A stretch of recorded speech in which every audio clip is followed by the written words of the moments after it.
이렇게 우리가 첫 번째 우리 샬롬 누리 신학 강좌를 열게 되어서 너무 감사하고 또 저도 기대가 됩니다. 저는 이번 신학 강좌가 하나님의 교회 안에서 이제 주어진 것이라 그렇게 믿고요. 그리고 그동안도 하나님이 진리를 여러 가지 방식으로 나타내셨지만 하나님이 이번 우리 제1회 샬롬 누리 신학 강좌를 통해서 보다 더 분명하게 복음의 진리가 무엇인지 우리로 깨닫게 하시고 또 그래서 우리가 이러한 배움을 통해서 우리 하나님을 좀 더 깊이 알아가고 또 우리 자신이 어떤 존재인지 새롭게 발견하고 또 하나님의 교회가 어떠한 하나님의 교회 가운데 이끌리고 있는지 그렇게 배울 수 있는 기회가 되리라 그렇게 믿고요. 이번 신학 강좌의 의미는 교회를 복음의 기초 위에 세우는 것입니다. 우리 고린도전서 3장 10절 11절을 보면 교회가 사도들의 터 위에 세워져 있다 그렇게 얘기를 하고 있고요. 사도들이 세운 터 이게 교회의 기초이고 이 사도들의 터란 다시 말하면 사도들이 전한 복음을 의미하는 것입니다. 우리 한번 고린도전서 1장 고린도전서 3장 한번 보십시다.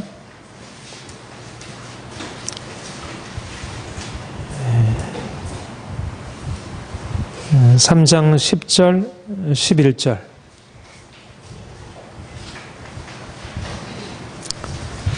우리 함께 봉독하겠습니다.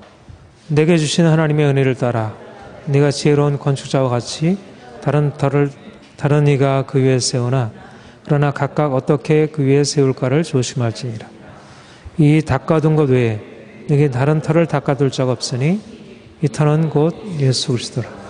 사도 바울이 내가 지혜로운 건축자와 같이 터를 닦아두고 다른 이는 그 위에 건물을 세운다 그렇게 말하고 있어요.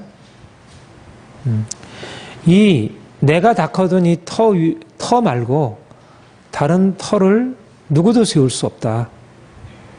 말하자면 터를 세우는 특권은 사도들에게 한정되었다는 것입니다. 요즘에 뭐 사도적 교회에 대한 얘기를 하고 있지만 요즘에 말하는 사도들이라는 개념과 성경에서 말하는 사도들이라는 개념은 동일하지는 않다고 봅니다.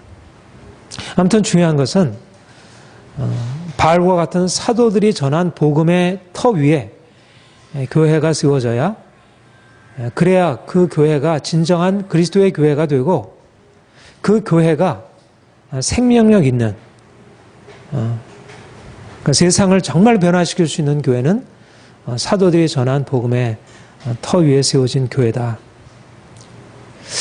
그런데 오늘날 많은 교회들이 사도들이 전한 이 복음의 터가 무엇인지에 대해서 보다 분명하게 이해하지 못하고 사도들이 전한 복음을 다른 인간적인 어떤 철학이나 세상적인 그런 시대적인 흐름에 따라서 변질시키고 그래서 본래적인 의미를 드러내지 못하고 그래서 교회가 정말 복음이 증거되고 사람들이 복음을 믿고 그 복음 위에 서서 살아가면서 그 복음이 사람들의 삶을 끌어가고 교회를 끌어가야 되는데 그렇지 못하게 되니까 교회 안에 예수님의 생명이 드러나지 못하고 오히려 세상과 동일하게 그러한 동일한 문제들이 나타나는 것을 보게 됩니다. 무엇보다도 교회는 사도들이 전한 복음이 전해지고 그래서 그 복음으로 말미암아 사람들이 근본적인 변화를 경험하는 것. 종교개혁이란 루터나 칼뱅과 같은 종교개혁자들이 일으킨 종교개혁이란 바로 이 사도들이 전한 복음을 다시 회복해서 교회가 다른 기초, 인간적인 철학적인 기초가 아니라 중세 캐톨릭 교회는 철학적인, 히랍의 철학적인 그러한 사상들과 복음을 함께 이렇게 종합해가지고 복음을 변질시키고 왜곡시킴으로써 주님의 교회가 가지고 있는 본래적인 생명을 약화시킨 것입니다. 그래서 그래서 종교개혁자들은 사도들이 전한 복음을 다시 회복해서 그래서 오직 믿음, 오직 예수 그리스도, 오직 하나님의 은혜라는 이 복음을 통해서 교회를 새롭게 한 것이고요. 오늘날 교회들에게 필요한 것은 무엇일까?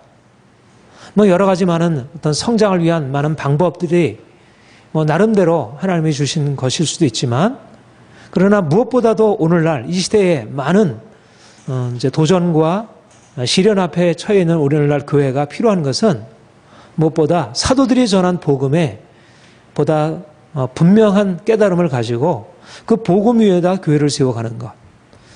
이것이 유일한 해결책이고, 그랬을 때 사도들의 전한 복음을 깨닫고 그 복음을 가지고 살아갈 때 성도들이 능력 있는 삶을 살아갈 수 있게 되고, 그렇게 교회가 세워질 때 그 교회는 이 세상을 향한 초대교회가 그랬던 것처럼 강력한 능력으로, 권세로 세상을 다스리고 세상을 변화시킬 수 있는 그런 본래적인 그런 권세를 회복할 수 있다는 것입니다.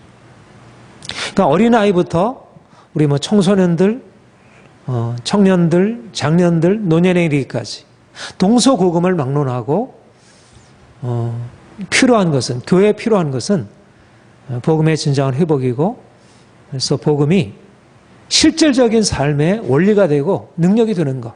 추상적으로 그냥 알고 있는 것이 아니라 실제적으로 복음이 삶의 능력이 되는 것이다. 그래서 저는 이번 우리 샬롬누리 1회 신학 강좌를 시작으로 해서 앞으로 계속해서 이 복음의 내용들에 대해서 가르치려고 하고요. 그래서 앞으로 좀 더 복음이 명확하게 드러나고 이 복음이 실질적으로 우리의 삶을 바꾸고 교회의 체질을 바꾸고, 그래서 더 이상 세상적인 철학이 교회를 이끌어가는 것이 아니라 오직 주의 복음만이 교회를 이끌어갈 수 있도록, 그것이 이번 강좌의 의미이고요. 이번 강좌의 주제를 율법과 복음이라는 주제를 잡았습니다. 앞으로도 계속 복음의 내용을 다루게 되겠지만, 복음이란 무엇인지, 우리가 복음을 믿고 복음으로 교회를 세운다는 것이 무엇인지, 복음이 우리의 삶의 능력이 된다는 것이 무엇인지, 왜 복음인지, 왜 복음을 얘기하게 되는지, 이 복음을 말하기 위해서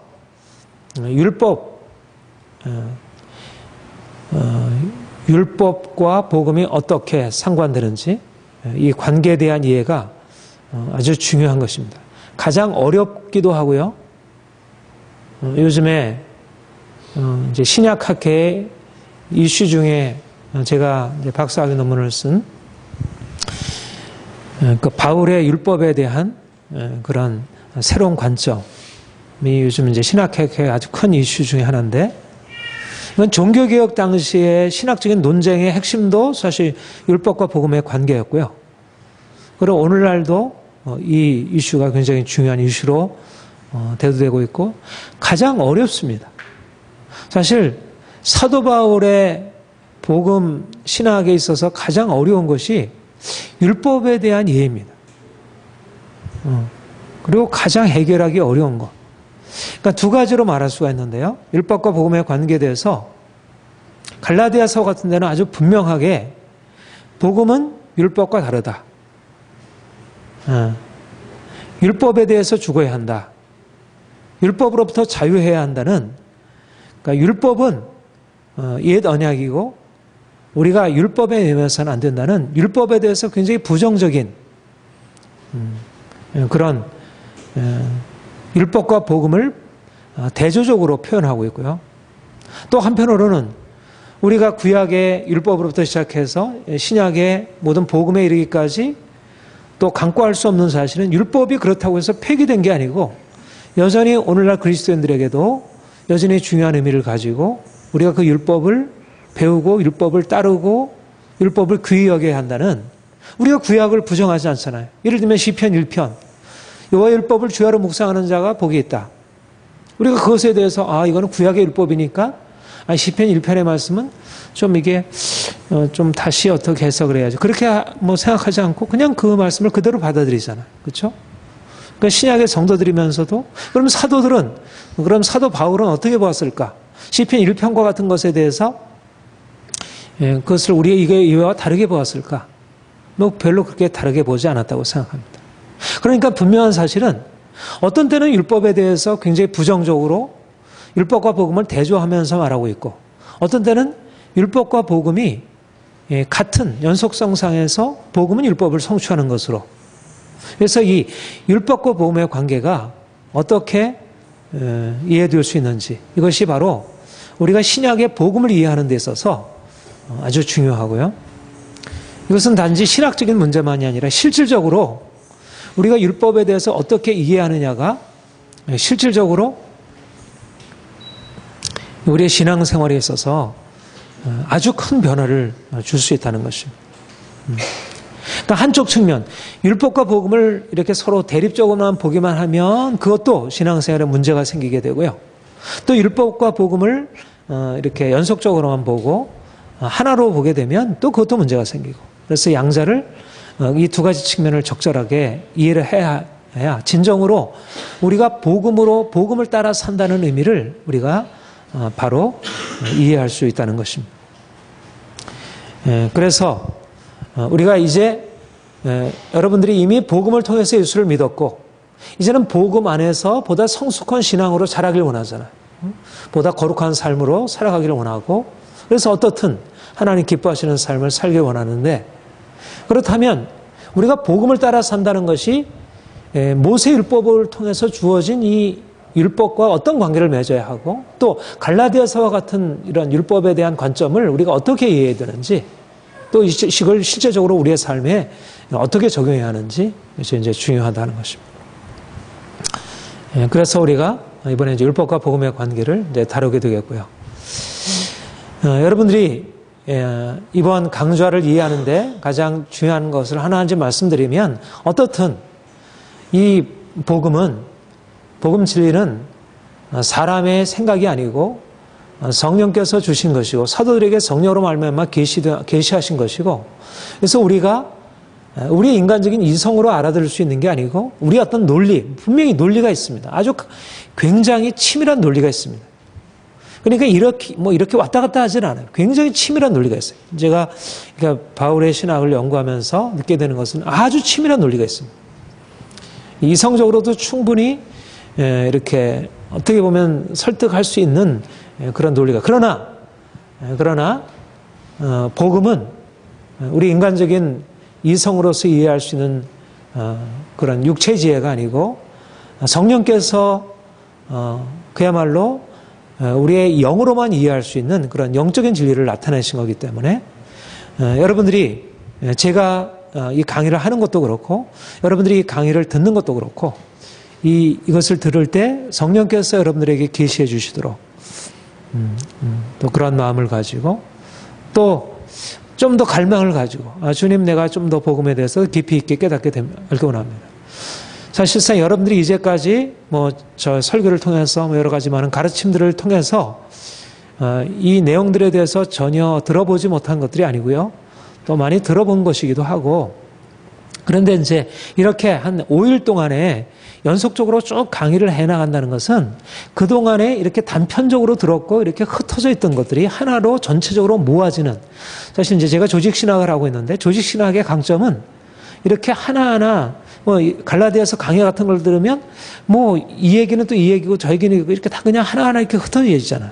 근데 그걸 전체로 모아서 하나의 전체적인 체계를 이룸으로써 우리가 좀 더 복음 진리를 체계적으로 이해를 하게 되면 실제적으로 이쪽 저쪽, 복음의 이쪽 측면이 있고 저쪽 측면이 있는데 그 이쪽 저쪽을 균형 있게 이해하게 되고 그러면서 좀 더 우리의 신앙생활이 이제 어떤 치우치지 않은 균형 잡힌 그리고 바른 이해를 할 수 있다 이렇게 하겠습니다. 그래서 여러분들이 이번 이제 우리 첫 번째 강좌를 통해서 율법과 복음의 관계를 새롭게 배우게 되고 좀 더 이제까지 알고 있었던 것들을 좀 더 깊은 차원으로. 그리고 이제 중요한 것은 뭐냐면 이 복음에 대한 이제 배움이 여러분들이 실질적으로 바꾸리라고 하는 기대를 가져요. 저는 처음부터 사실은 내가 복음을 가르치고 굉장히 신학적인 논리적으로 깊이 있는 것을 다루고 있지만 그러나 이거는 실제적으로 내가 삶에서 씨름이 없고 삶에서의 경험이 없으면 이게 깨달아지기 어려워요. 삶에서 이쪽 저쪽 어떤 때는 이렇게 얘기하고 어떤 때는 저렇게 얘기하는데 이게 헷갈린다 싶지만은 누가 이 복음 진리에 대해서 이쪽 저쪽을 다 어떻게 보면 서로 모순되는 얘기와 같은 이 말씀들이 모순되지 아니하는 것으로 깨달아지냐면 이것이 삶에서 씨름이 있고 삶에 적용되는 사람이 이 말씀을 깨달아 알 수가 있습니다. 그러니까 여러분들이 이제 이 강의를 들을 때 이것이 여러분들의 삶에서 적용되는 것을 기대하고요. 그래서 삶의 변화갈 길을 기대하면서 강의를 듣길 바랍니다. 서론적으로 말씀을 드렸고 첫 번째 우리 오늘 강의는 복음이란 무엇인가 라는 제목을 가지고 말씀을 드리겠습니다. 복음이란 그리스도의 구원의 소식이라 그렇게 말할 수 있어요.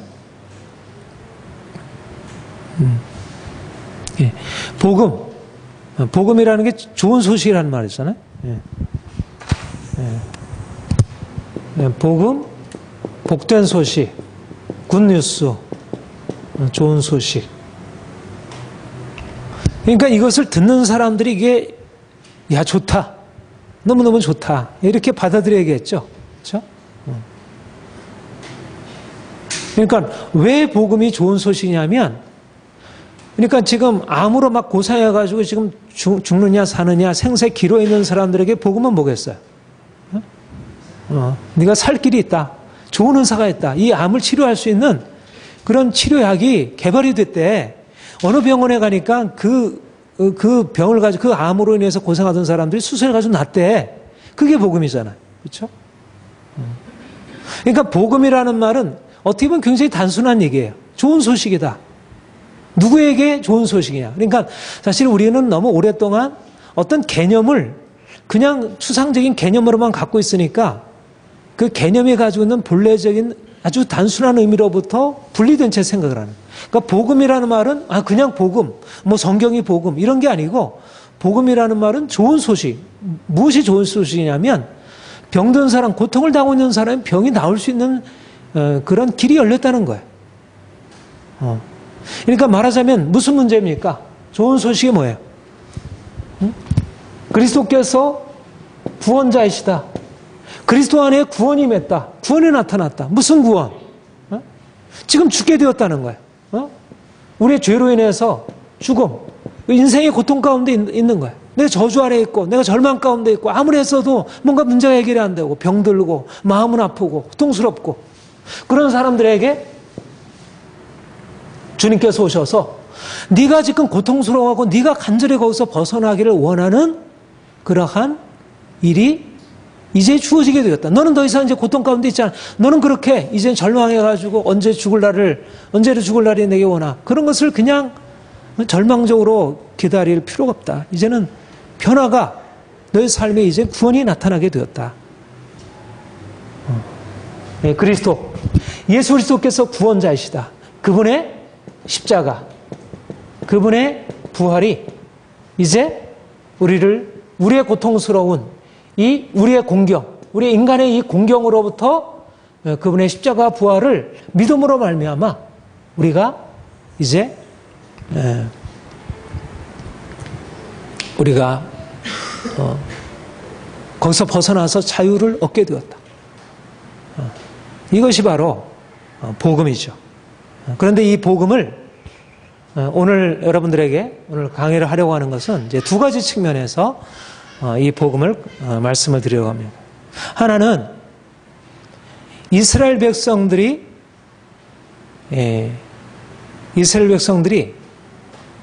하나님을 떠나서 하나님의 심판 아래서 고통스럽게 하나님께 부르짖기를 하나님 우리를 구원해 주십시오.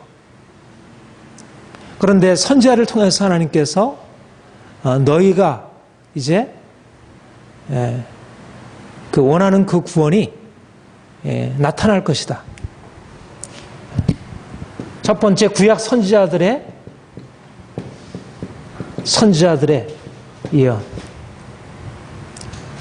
말하자면 구약 선지자들은 지금 이스라엘 백성들이 죄 가운데서 고통스럽게 하나님의 심판을 받게 되고 고통스럽게 하나님께 그 구원을 호소할 때 선지자들이 그들에게 약속하기를 앞으로 종말에 하나님께서 메시아를 보내셔서 너희를 그 고통에서 건지실 것이다.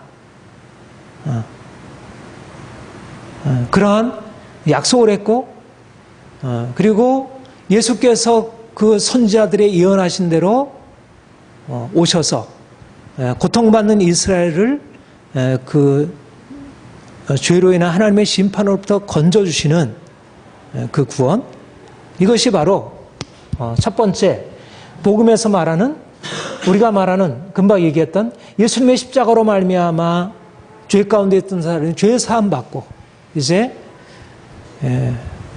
구원에 이르게 되고, 그래서 하나님이 주시는 축복을 누리고 하나님의 평강 가운데 살아갈 수 있게 되었다는 것. 이것이 바로 첫 번째로서 우리가 오늘 다루게 되겠고요. 이제 두 번째는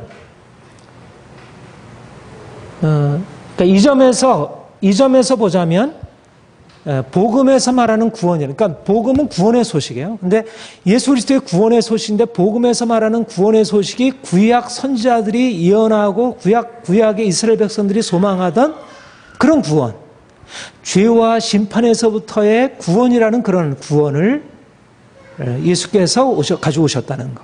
이것이 이제 첫 번째 구원의 개념이 되겠고요. 두 번째는 예수께서 오셔서 주신 구원이라는 것이 단지 사람들을 그러한 하나님을 떠나 살고 그로 인해서 당하게 되는 심판과 진노에서부터 사람들을 건져서 그들을 그러한 자유케 하는 것만이 아니라 이제 하나님의 영광, 예수 그리스도 안에서 하나님의 영광이 나타나게 되고 이제 하나님의 영광에 참여하게 되는, 이것이 바로 구원이라는 것입니다. 두 가지 말씀 다시 한번 말씀드리면, 첫 번째 구원의 개념은 하나님께서 원래적으로 인간에게 주신 그 귀한 축복의 삶을 잃어버리고 죄로 말미암아 그 저주 아래 처해서 심판과 고통 가운데 살아가는 많은 사람들에게 예수님께서 오셔서 그 죄를 용서해 주시고 그 죄에서 벗어나게 하셔서 그들로 하여금 평강의 삶을 살아가는 것, 이것이 첫 번째 구원의 의미고, 두 번째는 단지 우리가 죄에서 벗어나서 그 고통에서 벗어나서 자유를 누릴 뿐만 아니라 이제는 예수 그리스도 그분이 오셔서 우리에게 하나님의 생명, 하나님의 영광을 계시해 주시고 그래서 그 하나님의 영광이 우리의 생명되고 우리의 영광이 되어서 우리가 그 하나님의 영광 가운데 나가게 되는 것. 두 가지. 하나는 우리가 이 땅에서 사는 삶 가운데서 하나님께 간절히 사모하면서 얻게 되는 구원이라고 하면, 하나의 개념은 단지 이 땅에서 우리가 하나님을 경험함으로써 이 땅에서 주어지는 어떤 평강과 그야말로 회복의 문제가 아니고 이제 하나님의 영광이, 그 창조주 하나님의 영광이 우리에게 주어져서 우리가 그 하나님의 영광에 이르게 되는 것. 이것이 바로 복음이 말하는 두 가지 의미의 구원이라. 근데 이 양자가, 이 두 가지 개념의 구원이 이것이 분리가 되는 것이 아니고요. 이것이 사실상 이것이 하나로 이렇게 연결이 되어 있고요. 이 양자가 함께 이해가 될 때 복음에서 말하는 구원의 개념이 온전히 이해가 된다, 이렇게 말할 수가 있습니다. 그래서 이제 첫 번째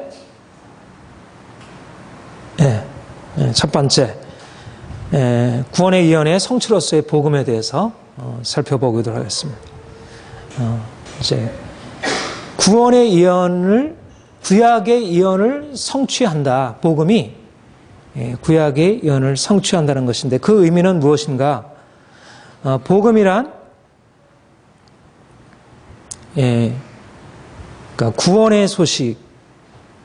근데 그 구원의 소식이라는 것이 구약 선지자들의 메시아 예언의 성취라 그렇게 말할 수 있는 것입니다. 구약 선지자들이 앞으로 메시아가 도래하면 너희가 이러한 하나님의 심판으로부터 벗어나서 진정한 평화를 누릴 수 있게 된다. 그러니까 이스라엘 백성들의 소망은 그것이었어요. 하나님이 다스리는 그런 세계 속에서 평화. 그들은 하나님을 떠나서 아수르에게 바벨론에게 포로당해서 고통 가운데 있는데 구약 선지자를 통해서 그들에게 예언하기를 이제 마지막 날에 여호와의 날이 나타나게 될 것이고 그날에 하나님의 구원이 임하게 되고 그래서 그들이 참된 평화와 자유를 이루게 될 것이라. 그런데 바로 예수께서 바로 그 구약 선지자들이 예언했던 이사가 예언하고 예레미야가 예언하고 에스겔이 예언했던 그 참된 평화, 죄로 말미암는 하나님의 심판으로부터 벗어나서 그들이 평강과 기쁨과 영광을 누리며 살아가는 일들이 주어지게 되었다는 것입니다. 그 종말이 나타났게 되었고 이제 그리스도께서 그 메시아, 장차 여호와의 날에 임하면 나타나게 될 그 메시아가 임해서 이제는 그 구원이 현재적으로 임하고 있다. 이제는 율법으로 말미암는 하나님의 심판과 저주가 끊어졌고 이제는 죄의 사실이 끊어지고 자유와 해방이 시작이 되었다는 것. 하나님의 통치가 나타났다. 하나님의 나라가 여기 임하고 있다. 이것이 바로 구약 선지자들이 예언하고 있는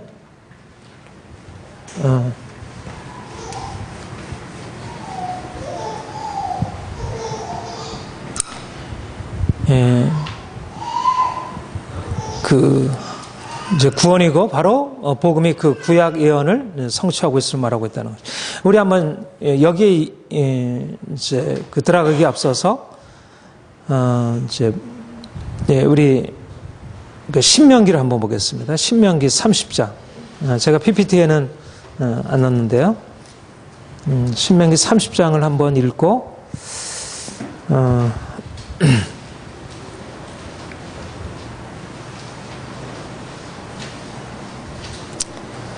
사실 우리가 구약 선지자들의 예언을 이해하려면 바로 신명기, 그러니까 율법, 출애굽기, 민수기, 신명기의 이 율법의 말씀을 전제해야 이해를 할 수 있을 것 같아요.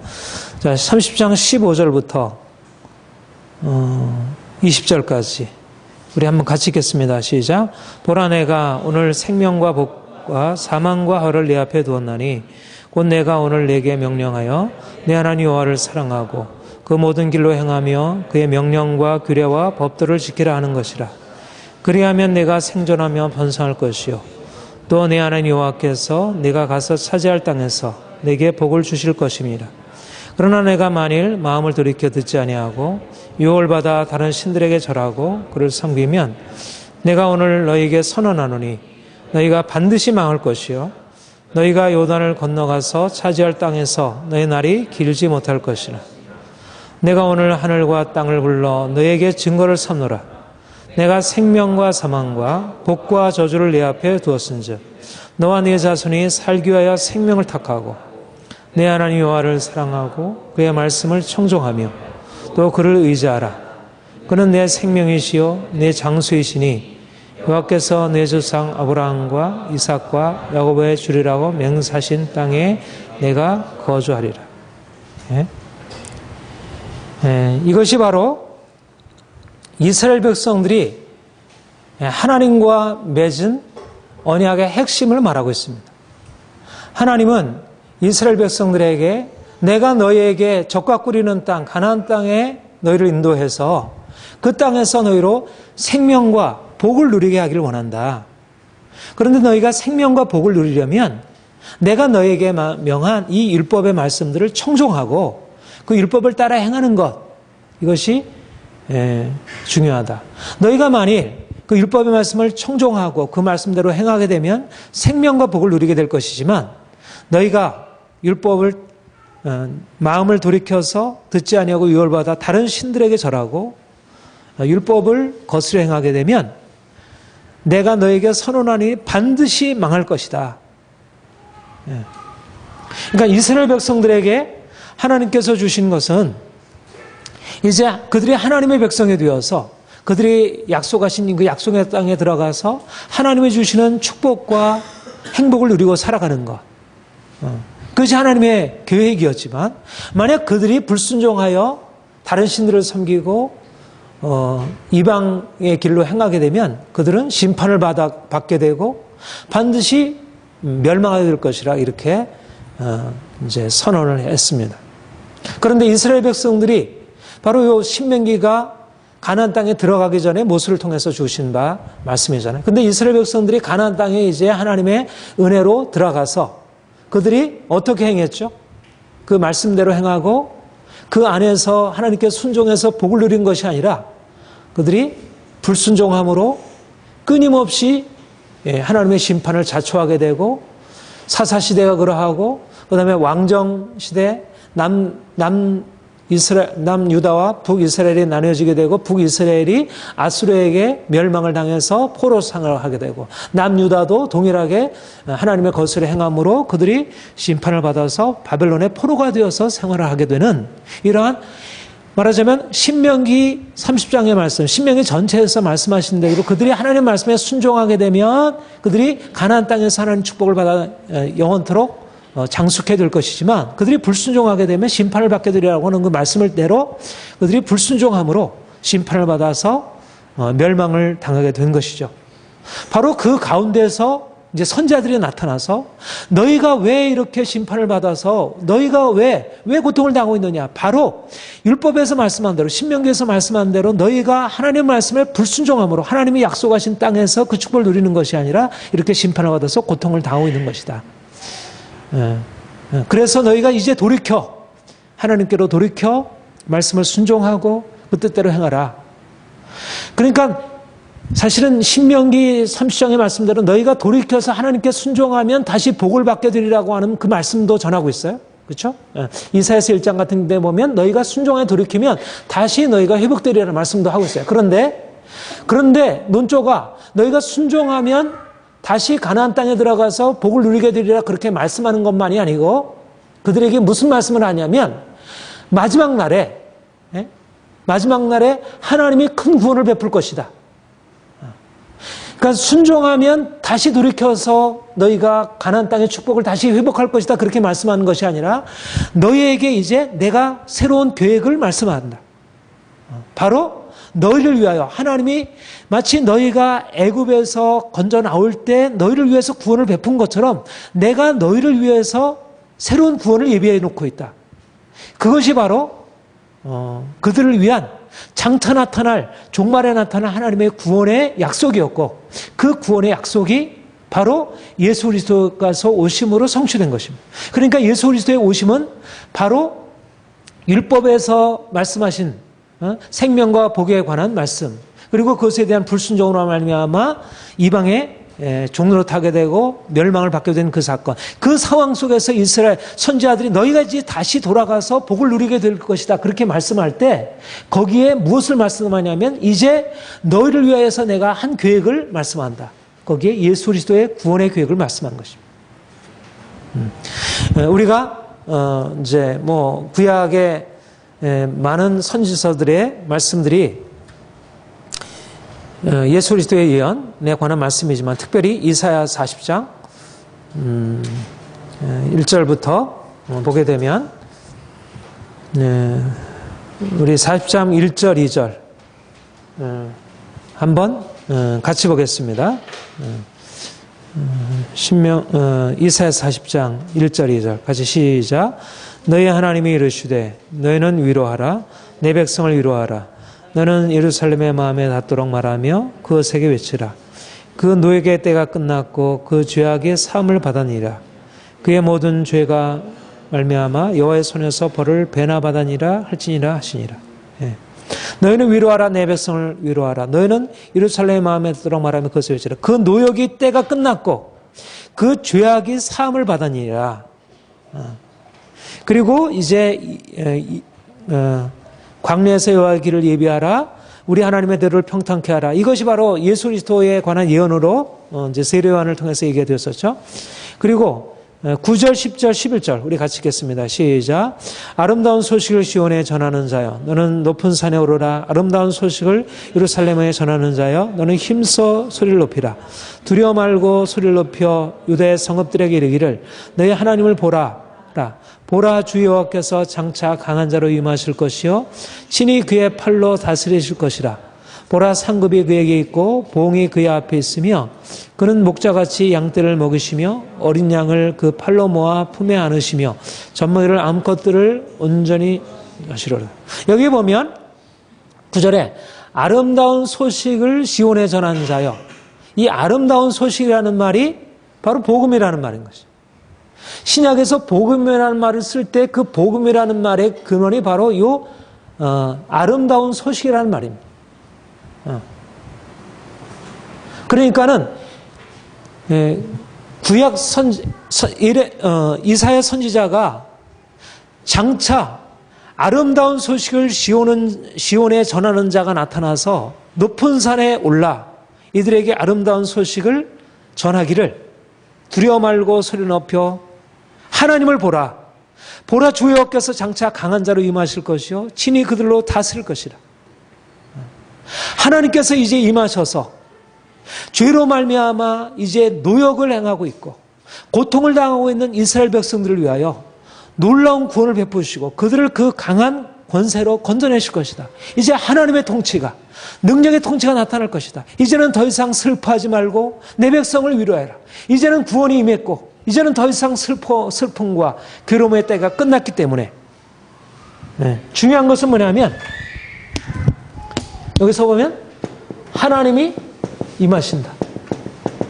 하나님께서 임하셔서 하나님이 통치하신다. 복음이 뭐예요? 복음. 이사야가 선지자가 말하는 복음이란 뭐냐면 하나님이 임하셔서 통치하실 것이라는 것입니다. 장차.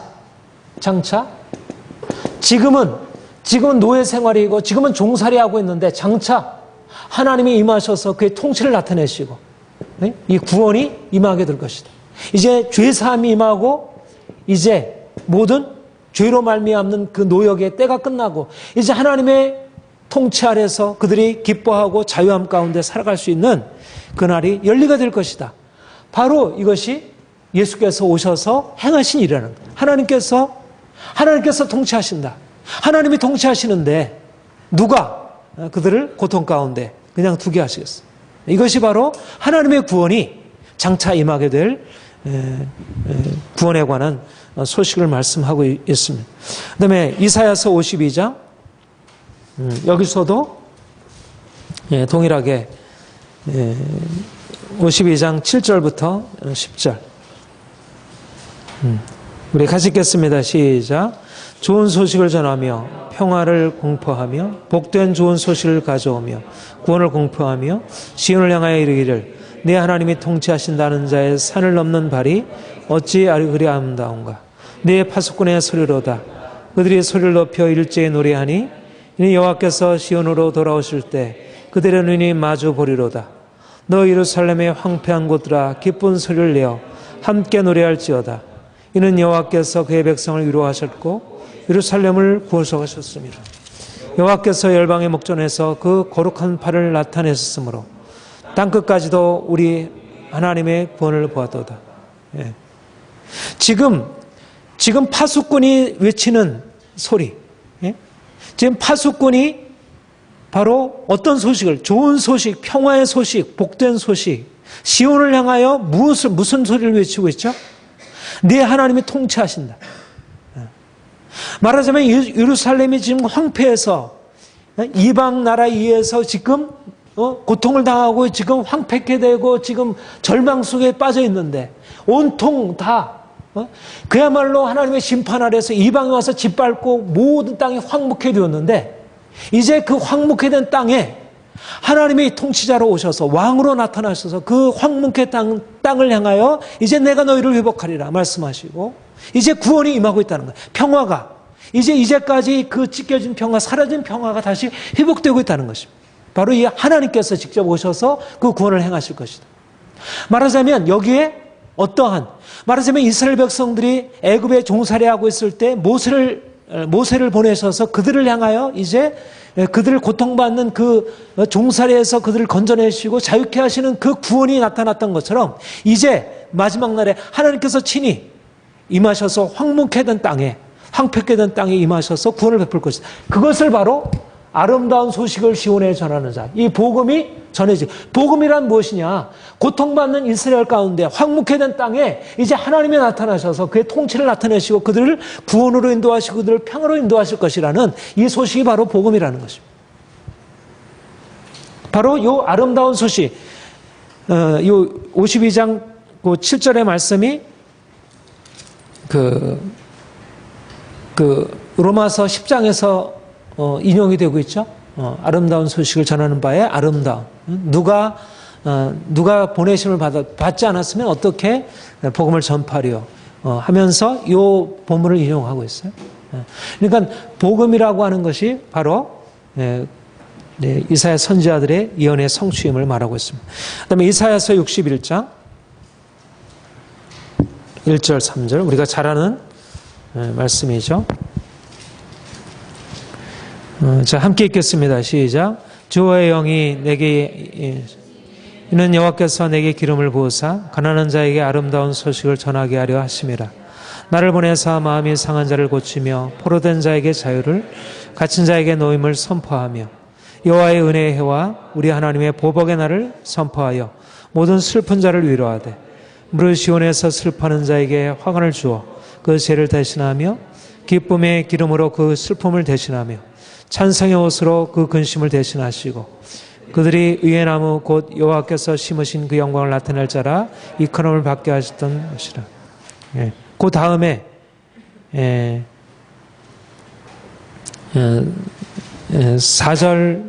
4절부터 7절까지 한번 다시 봅시다. 시작. 그들은 오래 형폐했던 곳을 다시 쌓을 것이며 옛부터 무너진 곳을 다시 일으킬 것이며 황폐한 성읍 곧 대대로 무너져 있던 것을 중수할 것이며 위에는 서서 너희 양떼를 칠 것이요 이방 사람은 너희 농부와 포도원지가 될 것이나 오직 너희는 여호와의 제사장이라 일컬음을 받을 것이라. 사람들이 너희를 우리 하나님의 봉사자라 할 것이며 너희가 이방 나라들의 재물을 먹으며 그들의 영광을 얻어 자랑할 것이라. 너희가 수치 대신에 보상을 배나 얻으며 능욕 대신에 목으로 말미암아 즐거워할 것이라. 이래야 그들의 땅에서 갑절이 나왔고 영원한 기쁨이 있으리라. 그러니까 복음이 어떠한 것인지가 분명히 드러나죠. 그러니까 이스라엘 백성들이 지금 무엇을 전제하고 있죠? 무엇을 전제하고 있냐면 그들이 지금 처해 있는 상황이 어떤 삶이면 노예 종살이이고 땅이 황무케되고 하나님을 떠나서 하나님의 심판 아래에서 처해 있는 것이면 절망적인 거예요. 더 이상 누구도 이 절망적인 상황에서 건져낼 자들이 없는 거예요. 이스라엘 백성들이 마저 애굽에서 종살이를 하게 될 때 그 고통에서 벗어날 수 있는 어떤 희망이 존재하지 않듯이, 그런데 복음이란 뭐냐면 그렇게 종살이하는 그들에게 이제 시온의 회복과 영광을 말하고 있는 것입니다. 이제 하나님이 나타나셔서 그들을 위해 은혜의 해와 신원의 날, 이제 신원의 날이라는 말은 무슨 말이에요? 그들을 지금 괴롭히고 있는 모든 원수들을 다 깨뜨리고 그들을 보복하셔서 그들을 자유케 하실 것이라 말씀하시는 거죠. 이것이 바로 메시아가 나타나셔서 가져다 줄 하나님이 영광으로 임하셔서 이제 원수들의 손에서 그들을 건지시고 그들을 이제 하나님의 사랑과 능력으로 통치하신다는 것입니다. 이스라엘 백성들에게 하나님이 허락하셨던 것은 하나님의 은혜와 사랑 안에서 그들이 복을 누리고 그 가나안 땅의 축복을 누리는 것이었는데, 그들이 하나님께 불순종으로 말미암아 그들이 고통과 그들의 모든 하나님의 축복을 다 잃어버린 채 고통과 절망 가운데 행하는 것이죠. 어떤 희망도 존재하지 않았지. 이방 백성들 못지않게 오히려 강대한 제국 아래서 그들이 짓밟힌 채 그렇게 살고 있는 거예요. 그런데 그들에게 이사야 선지자를 통해서 예언한 바는 이제 장차 하나님이 구원자로 오셔서 그들을 위하여 놀라운 구원을 베풀어 주실 것이다. 그 승리가 이제는 그들을 괴롭히던 그런 원수들, 대적들을 주께서 파하시고 그들을 건져내실 것이다. 이제 하나님이 그 통치자로, 왕으로 나타나실 것이다. 이게 복음에 관한 예언이었던 것입니다. 근데 여기서 우리가 주목해야 될 것은 뭐냐면 바로 이 구원이라는 것이 이스라엘 백성들이 지금 당하고 있는 이 고통스러운 상황이라고 하는 것은 죄에 대한 하나님의 심판, 그 진노였어요. 그러니까 이 죄와 심판에서, 그러니까 구약에서 이스라엘 백성들을 구원한다고 할 때 가장 중요한 것은 뭐냐면 그들이 구원받아야 할 공경이 어디서부터 비롯되었냐면 그들이 하나님을 떠나 불순종한 죄로 인해서 온 것이라는 것이죠. 우리 신명기 30장의 말씀대로 그들은 하나님의 백성으로 그들이 하나님의 말씀에 순종하는 것이 그들의 복인데 그들이 불순종함으로 심판에 이르게 된 것이죠. 그러니까 그들이 심판에서 벗어나기 위해서 필요한 것은 뭐냐면 죄 사함, 죄 용서. 이것이 핵심이고요. 바로 이러한 죄와 죄의 심판과 죄로 인한 진노에서 그들을 건져내실 그 구원이 이제 예수께서 오셔서 그 구원을 가져다 주시는 것으로. 그러니까 이제 왜 이스라엘의 예언자들이, 선지자들이 예언했던 그 하나님의 나라의 통치가 이제 예수 그리스도께서 그것을 가져오시냐면, 왜 예수 그리스도가 복음의 핵심이 되냐면 바로 예수 그리스도 안에 그 심판과 그 진노로부터 해결할 수 있는 그 구원이 나타나고 있기 때문에, 우리가 잘 아는 대로 예수 그리스도께서 오셔서 행하시는 일이 뭐냐면 그 심판과 그 진노로부터 이스라엘 백성들을 건져내시는 그 십자가의 죽으심을 죽으신 것. 여기에 바로 이제 예수 그리스도의 이제 구원의 성취를 이제 말할 수 있게 되는 것입니다. 바로 이와 같은 이제 이사야 선지에 근거해서 이제 예수님께서 오셔서 바로 내가 그렇게 선지자들이 예언했던 그 구원이 나를 통해서 나타나고 있다는 것을 이제 말씀하시게 되었고요. 우리가 잘 아는 누가복음 18장 18절 21절에 보면, 누가복음 4장 18절 21절에 보면 우리가 조금 전에 읽었던 이사야 61장의 말씀을 인용하면서 말씀하고 있죠. 우리 같이 한번 읽읍시다. 4장 17절부터 19절까지 함께 읽겠습니다. 시작. 선지자 이사야의 글을 드리거늘 책을 펴서 이렇게 기록된 데를 찾으시니 곧 주의 성령이 내게 임하셨으니 이는 가난한 자에게 복음을 전하게 하시려고 내게 기름을 부으시고 나를 보내사 포로된 자에게 자유를, 눈먼 자에게 다시 보게 함을 전파하며 눌린 자를 자유롭게 하고 주의 은혜를 전파하게 하려 함이라 하셨더라. 20절 21절 시작. 책을 덮어 그 맡은 자에게 주시고 앉으시니 회당에 있는 자들이 다 주목하여 보더라. 예수께서 그들에게 말씀하시되 이 글이 너희 귀에 응하였느니라. 이 글이 너희 귀에 응하였느니라.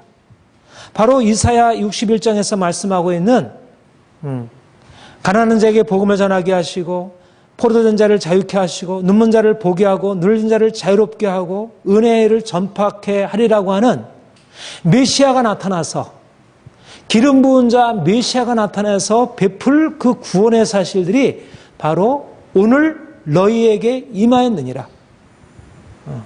말하자면 그 복음의 사실이 이제 장차 하나님께서 나타나셔서 하나님이 통치하신다. 하나님이 통치하셔서 모든 원수들을 깨뜨리시고 그들을 고통과 절망에서 건져내셔서 이제 그들을 자유케 할 것이라고 하는 그 하나님이 임하셔서 행하실 그 구원이 바로 오늘 너희 귀에 응하였느니라. 이 구원이 예수님을 통해서 이제 나타나고 있음을 말씀하시는 것입니다. 마태복음 12장 28절, 마태복음 12장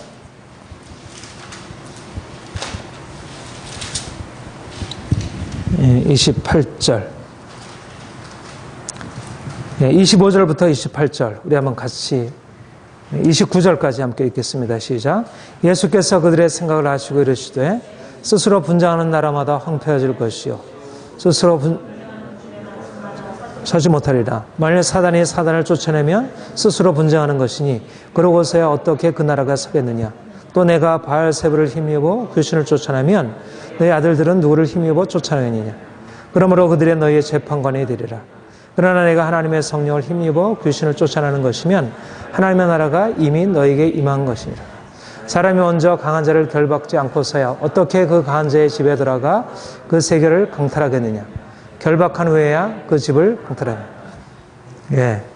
예수님이 귀신을 쫓아내시고 하신 말씀이 하나님의 성령을 내가 힘입어 귀신을 쫓아내는 것이면 하나님의 나라가 너에게 임한 것이라. 그러니까 하나님께서 이제 통치하신다라고 하는 이제 강한 원수, 사단이라는 그 원수를 예수님께서 오셔서 그 원수를 깨뜨리시고 이제 하나님의 통치가 여기에 나타나고 있다. 그러니까 이제까지 사단에 매여 종살이하고 고통 가운데 살던, 귀신 들려 살던 사람들이, 죄 가운데 살고 그들이 고통 가운데 자신의 삶을 누리지 못하던 사람들이 이제 예수께서 오셔서 강한 자로 임하셔서 악한 자의 원수를, 악한 자를 결박하고 깨뜨리시고 그들을 그 고통에서 건져내서 자유케 하시는, 이것이 이미 예수 안에서 나타나고 있음을 말씀하신 것입니다. 바로 예수께서 오셔서 이제 구약에서 예언하고 있는 이 하나님께서 임하셔서 이제 그들을 통치하시고 그들을 새롭게 하실 것이라는 것을 이제 예수님이 오셔서 이제 성취하시는 것. 실제적으로 예수님의 사역을 통해서 그들에게 병을 고쳐주시고 그들을 귀신을 쫓아내시는 그 사역을 통해서 예수님께서 그 구원을 나타내시지만 무엇보다도 예수님의 십자가 사건이 병고침이나 귀신 축제보다 더 결정적인 것은 그 십자가 사건에서 바로 궁극적으로 이 죄사함의 역사가 나타나게 된 것이죠. 바로 근본적으로 사람들이 가운데 있는 사람들이 지금 처해 있는 그 공경의 가장 근본적인 이유는 그들이 죄로 인해서 하나님을 떠나 있음으로 인한 하나님의 심판과 진노였다면 이제 예수께서 오셔서 그들을 위하여 이제 십자가에 죽으시고 그들을 죄와 그 공경에서 이제 건져내신 것입니다. 우리 로마서 3장, 로마서 3장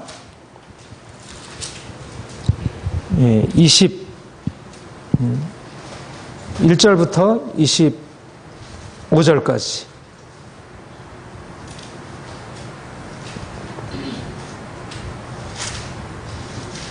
우리 같이 읽겠습니다. 시작. 이제는 율법에 하나님의 한 의가 나타났으니 율법과 선지자들에게 증거를 받은 것이라. 곧 예수 그리스도를 믿음으로 말미암아 모든 믿는 자에게 미치는 하나님의 은이 차별이 없느니라. 모든 사람이 죄를 범하였으며 하나님의 영광에 이르지 못하더니 예수 그리스도 안에 있는 성령으로 말미암아 하나님의 은혜로 값없이 의롭다 하심을 얻은 자 되었느니라.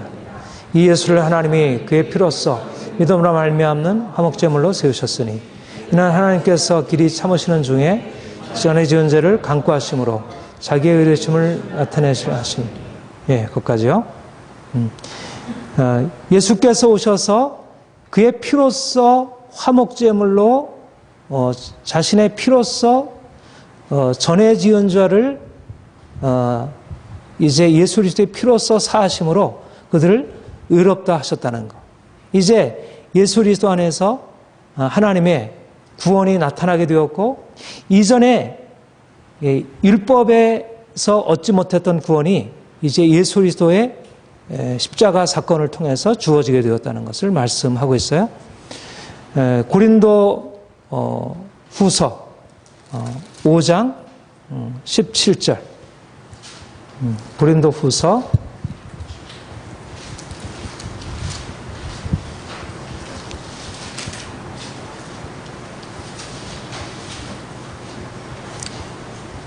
5장 17절부터 6장 2절까지 한번 보겠습니다. 시작. 그런즉 누구든지 그리스도 안에 있으면 새로운 피조물이라. 이전 것은 지나갔으니 보라 새 것이 되었도다. 모든 것이 하나님께로부터 났으니 그가 그리스도로 말미암아 우리를 자기와 화목하게 하시고 또 우리에게 화목하게 하는 직분을 주셨으니 곧 하나님께서 그리스도 안에 계시사 세상을 자기와 화목하게 하시며 그들의 죄를 그들에게 돌리지 아니하시고 화목하게 하는 말씀을 우리에게 부탁하시니라. 그러므로 우리가 그리스도를 대신하여 사신이 되어 하나님이 우리를 통하여 너희를 권면하시는 것 같이 그리스도를 대신하여 간청하나니 너희는 하나님과 화목하라. 하나님이 죄를 알지도 못하신 이를 우리를 대신하여 죄로 삼으신 것은 우리로 하여금 그의 안에서 하나님의 의가 되게 하려 하심이라. 우리가 하나님과 함께 일하는 자로서 너희를 권하노니 하나님의 은혜를 헛되이 받지 말라.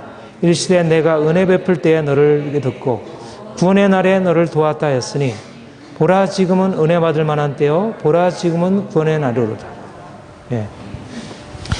여기에 보면 다시 한번 그 6장 2절에 내가 은혜 베풀 때에 너를 듣고 구원의 날에 너를 도왔다. 이사야서 49장 8절부터 12절의 말씀이 이제 다시 인용이 되고 있어요. 그런데 말하자면 지금 구원이 그 은혜가 나타나고 있다. 아까 우리가 그 예수님의 아까 누가복음 말씀처럼 누가복음에서 오늘날 너희 교회에 응했느니라. 이 구원이 이제 주님께서 기름 부은 반주로 오셔서 그 기름 부은 자를 통해서 그 구원이 오늘날 너희 교회 이 해방과 이 자유가 너희 교회에 응하였느니라. 예수님의 병고침과 그 축사, 귀신을 축출하시고 하는 그 사건에서 지금 구약의 예언이 이루어지고 있다고 얘기를 하고 있어요. 그런데 보다 더 중요한 것은 뭐냐면 예수님께서 십자가로 말미암아 죄 없는 자가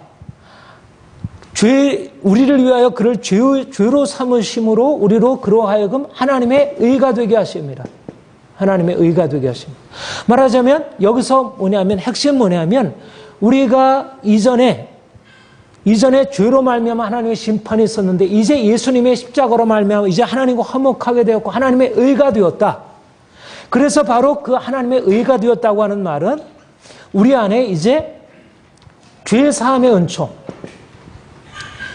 하나님의 의가 되었다고 하는 것은 우리가 이제까지 얽매였던 죄로 말미암아 하나님의 심판이 우리에게 주어졌었는데 그 죄 사함이라고 하는 죄로 말미암는 심판을 근본적으로 깨뜨리고 우리를 그 절망적인 공경에서부터 건져내는 그 죄 사함의 은총, 죄 용서의 은총이 바로 선지자를 통해서 예언되었는데 그 선지자를 통해서 예언된 그 은혜가 어디에서 나타나게 되냐면 이제 예수께서 오셔서 우리 죄인된 우리가 심판 아래에서 지금 절망 중에 죄인된 우리에게 이제는 하나님의 의가 되어서 이제는 우리가 그 절망적인 공경에서부터 벗어나서 하나님의 그 생명과 구원의 그 놀라운 구원의 날에 말하자면 바벨론에서 포로당해서 고통당하는 이스라엘 그 황폐케 된 그들에게 필요한 것은 뭐냐면 그냥 원수에서 건져내는 구원이 아니고 그들이 그냥 거기서 벗어나와서 그들이 자유케 되는 포로 해방이 아니고요. 그들에게 필요한 건 뭐냐면 이 죄사함이라는 것입니다. 죄사함. 그런데 그 죄사함의 은총이 어디에서 주어지냐면 예수께서 우리를 위하여 대신 저주를 받은 바 되심으로 그로 말미암아 우리의 죄가 이제 그분에게 옮겨지게 되고 이제는 그분의 은총으로 말미암아 우리가 죄사함으로 말미암아 이 죄사함으로 말미암는 하나님의 의가 우리에게 주어지게 되고 이것이 우리의 평화이고 이것이 우리에게 구원이고 여기에 바로 보라 하나님의 구원이 나타나게 돼. 하나님의 구원, 하나님의 은혜. 지금은 은혜의 때요, 지금은 구원의 날이로다 하는 이러한 놀라운 역사가 어디에서 주어지냐면 예수 그리스도의 십자가 사건에서 바로 이 구약 예언자들이 지금 절망 중에서 지금 백성들이 부르짖고 있고 절망 중에 부르짖는 그들을 위하여 이제 장차 하나님께서 나타나셔서 너희를 위해서 구원을 베풀 것이다. 근데 그 구원의 핵심이란 단지 원수들에게서 그를 건져내고 병을 고쳐주고 귀신을 쫓아내주는 것이 아니라 그것의 핵심이 뭐냐면 죄사함이라는 것입니다. 죄사함. 죄사함이 말로 그들을 절망에서 건져낼 수 있는 가장 핵심적인 구원이고 바로 그 일을 행한 것이 예수 그리스도 사건이라는 예수 그리스도 십자가 사건. 그러니까 십자가로 말미암아 비로소 구약 예언이 성취되고 있다는 것입니다. 근본적인 인간의 문제의 핵심은 뭐냐면 우리가 죄로 말미암아 하나님의 진노 아래에 있다는 거, 심판 아래에 있다는 거, 누구도 여기서 벗어날 수 없다는 거. 그리고 이스라엘 백성이 가지고 있었던 모든 제사 제도를 통해서 이 근본적인 구원이 그들에게 주어질 수 없어. 그런데 바로 예수 그리스도께서 오셔서 우리를 위하여 그가 우리를 위하여 죄가 되심으로 우리로 하여금 그 안에서 하나님의 의가 되심으로 우리가 그의 십자가의 피로 말미암아 그가 값없이 의롭다함을 얻음으로 우리가 하나님과 화목하게 되고 하나님과 화목이 우리 인생의 근본적인 해결이 되고 인생의 전체 안에 하나님의 생명과 통치와 구원의 역사, 이제 하나님의 임재가 우리에게 나타나는 그런 변화 역사가 우리에게 임하게 된다는 것입니다. 이것이 바로 구약 이스라엘 백성들이 가나안 땅에 들어가서 얻으려고 했지만 얻지 못했던 것이고, 그들이 그것을 빼앗겨서 다시 종살이함으로 바벨론 땅에 쫓겨나서 종살이하면서 아무리 희망해도 얻지 못하던 것인데, 이제 예수께서 오셔서 바로 그 구원을 이스라엘 백성들에게 허락하시게 된 것이고, 예수 그리스도의 십자가 사건이야말로 그러니까 이제 율법으로 이루지 못했던, 율법으로 말미암아 오히려 그들이 심판 아래 놓이게 된 이스라엘 백성들을 위한 하나님의 행하시며 놀라운 역사란, 바로 그것이 바로 예수께서 오셔서 하신 일이 뭐냐? 바로 죄로 말미암아 하나님의 심판 아래 놓여 있는 그들을 향한 하나님의 구원을 주께서 이제 베푸시게 되었다는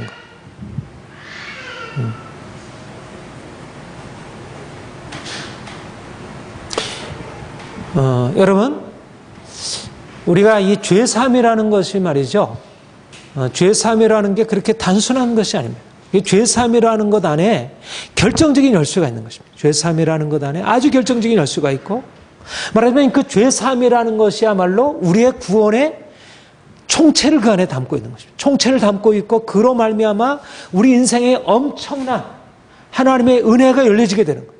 그러니까 우리가 예수를 믿어, 우리의 병고침, 여러 가지 귀신이 우리 쫓겨나가고 인생의 문제가 해결되고 하는 것보다 더 근본적이고 더 핵심 뭐냐면, 우리가 예수 그리스도 안에서 죄 용서함을, 그 피로 말미암아 죄 사함 받고 하나님의 심판이 우리에게 떠나게 되었다는, 더 이상 우리에게 심판에 놓여 있지 않다는 것, 그것이 바로 구원의 핵심이고요. 그것을 바로 예수 그리스도의 십자가 사건이 우리에게 가져다 준 것이고, 이것이 복음이라는 것이죠. 너희가 예수를 믿으면 너희에게 의롭다함을, 믿음으로 말미암아 의롭다함을 얻는다는 것, 바로 그것이 바로 예수 그리스도의 십자가 사건을 통해서 우리 인생의 근본적인 문제, 인생 전체 안에 나타난 근본적인 문제가 해결되고 자유케 되는, 여기서 이스라엘의 구원, 이스라엘의 오랜 소망이 성취되는 것입니다.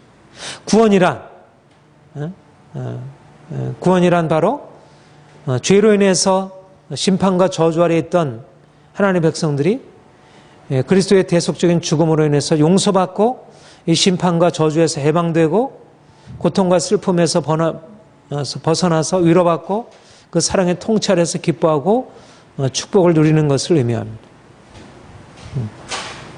그러니까 이스라엘을 향한 하나님의 진노가 사라지고 하나님의 긍휼이 주어지는 것.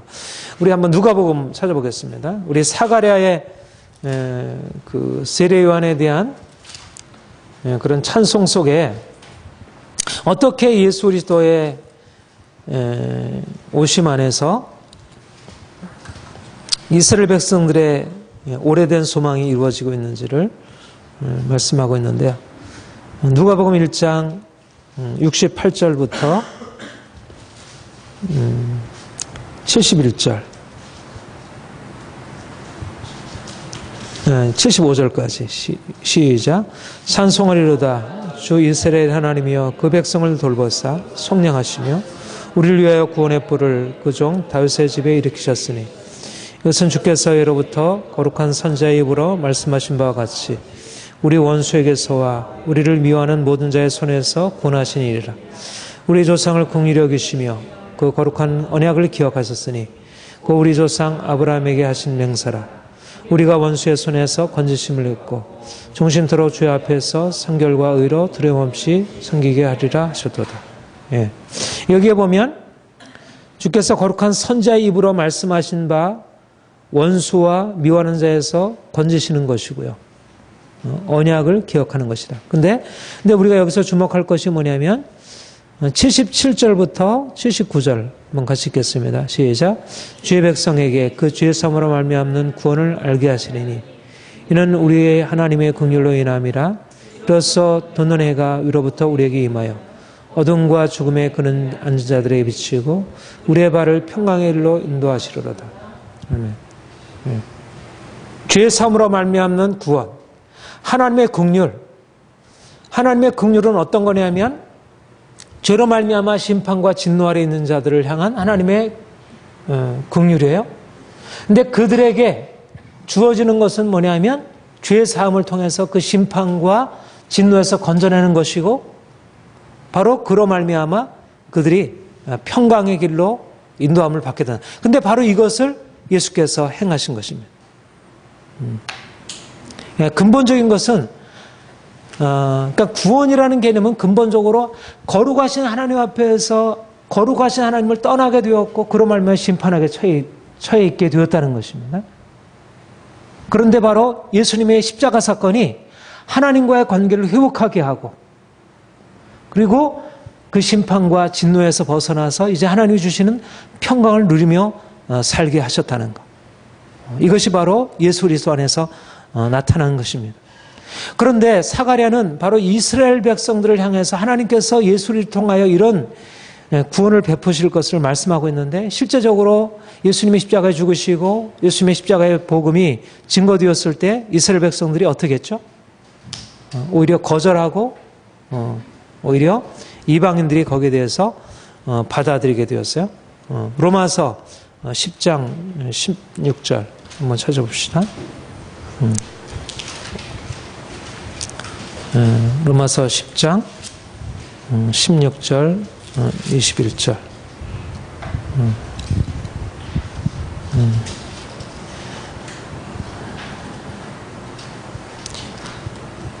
그 15절부터 보면 시작. 보내심을 받지 아니했으면 어찌 전파하리요.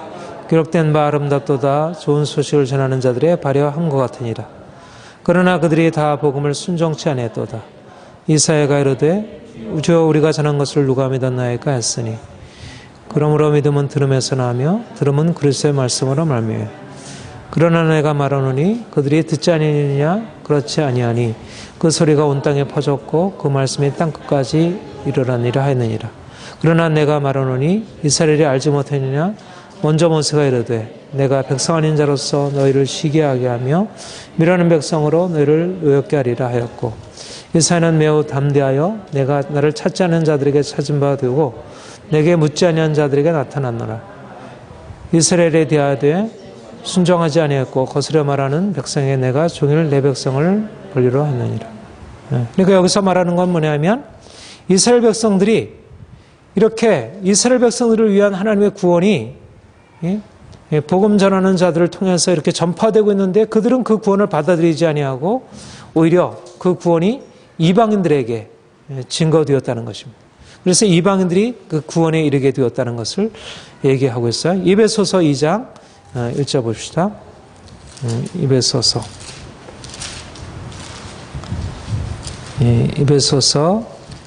2장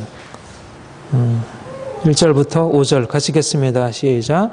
그는 허물과 주로 죽었던 너희를 살려주셨도다.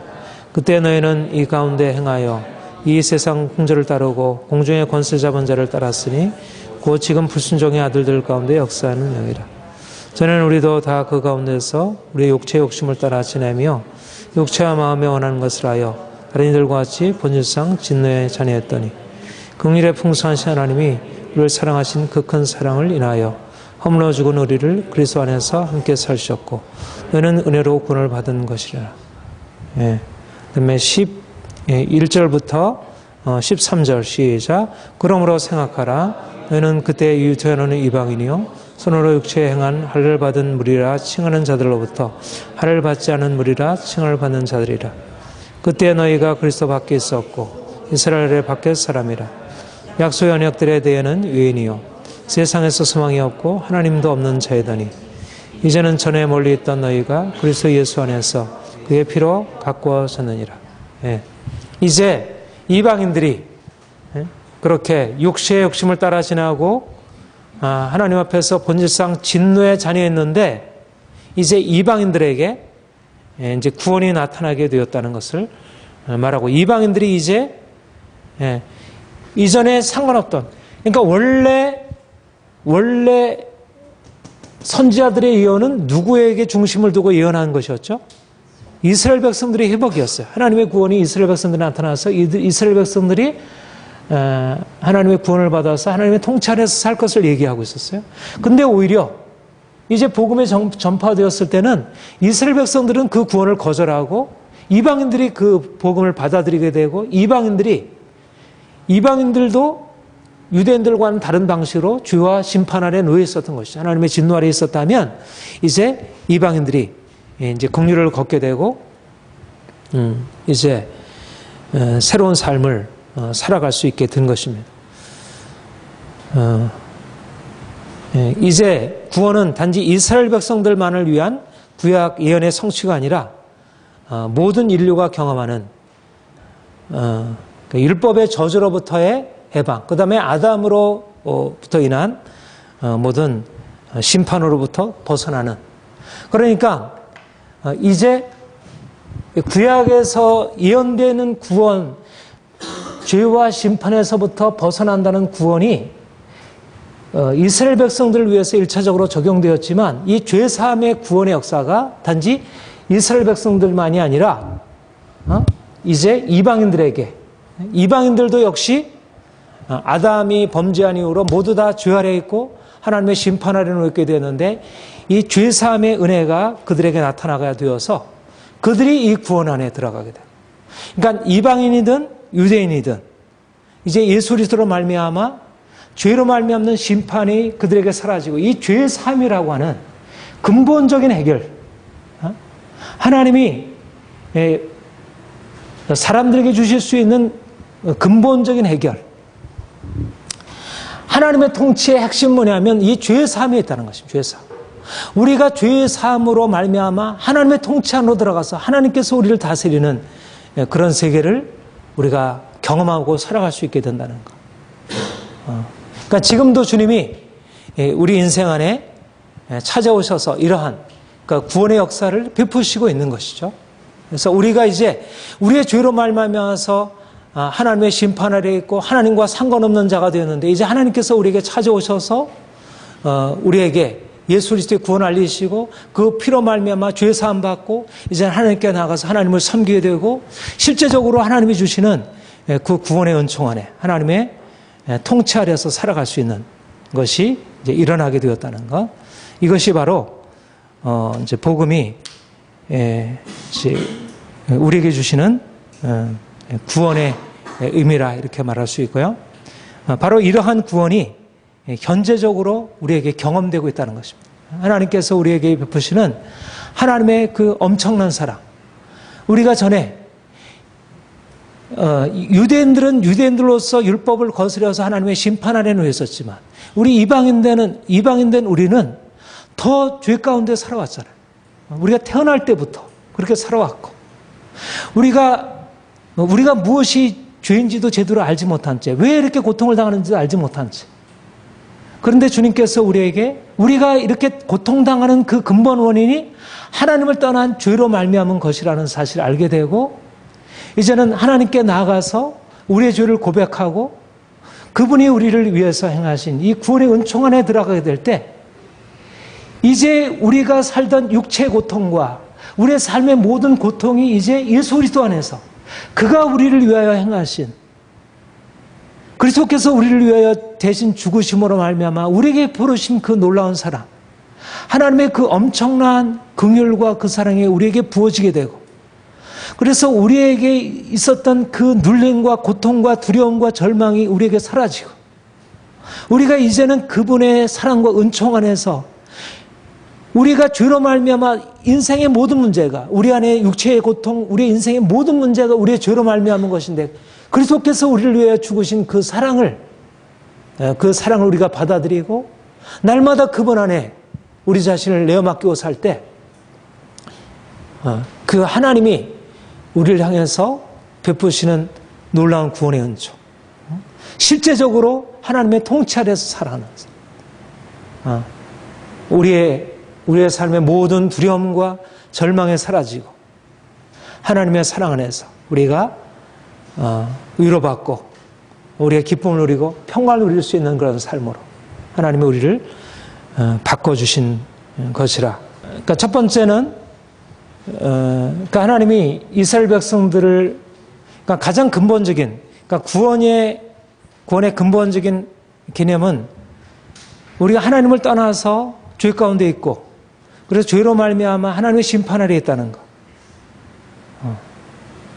그런데 하나님이 우리를 그 심판과 그 죽음에서 건져내서 이제 하나님과의 관계 안으로 다시 회복시키시고 그래서 그 하나님의 통치 아래에서 살아갈 수 있게 하는 이것이 바로 죄사함의 은혜이고 바로 그것이 예수 그리스도의 십자가 사건 안에서 시작이 된 것이라는 여기에 이제 초점을 말씀을 드렸어요. 이제 두 번째는 이제 종말론적인 계시로서의 복음에 대해서